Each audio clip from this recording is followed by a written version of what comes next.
ভাই আপনি তো বলেন মুক্তিযুদ্ধ করেছেন, এটি সেই সময়ের গল্প শুনবার চাই। মানে কোটি কোটি যুদ্ধ করেছেন, কোটি ট্রেনিং নিছেন, কারা কারা আপনার সহযোদ্ধা ছিল, কবে অস্ত্র জমা দিলেন, কি অস্ত্র ব্যবহার করেছেন, মানে হাউস আছে কেন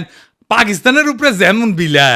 আপনি তো মনে লয় যে সখানিক পাকিস্তানি আমি জয় বাংলা করেছেন না গল্প করবেন হাউস আছে আমার কলে চুপি চুপি কই মির্জা ভাই আপনার উপরে না হেভি স্টাডি করেছি কেন করেছি জানেন আপনারা বোঝার জন্যে স্টাডি করে পেয়েছি কি জানেন না খারাপ কিছু কমু না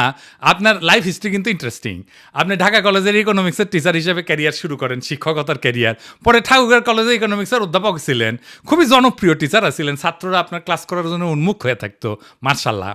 আবার অদ্ভুতভাবে আপনি বাংলাদেশ সরকারের পরিদর্শন এবং আয় ব্যয় পরীক্ষণ অধিদপ্তরের একজন অডিটর হিসেবে কাজ করেছেন এই প্রফেসর হওয়ার পরে শিক্ষা বিভাগে আবার ডিজি আসিলেন এমন সেলিব্রেটেড শিক্ষকের জীবন চাইরা অডিটর কেন হইলেন এটা মিলাইতে পারি নাই তাই আপনার জীবনের গল্প আপনার কাছ থেকে শোনার ইচ্ছা থাকলো আমার ক্ষুদ্র ভ্রাতার ভগিনীরা আপনাদের কয়ে রাখি কারো সম্পর্কে জানতে হইলে এভাবে ডিক করবেন খুঁড়বেন তারপরে তাই আপনি ভালো তার ডিল করতে পারবেন যাই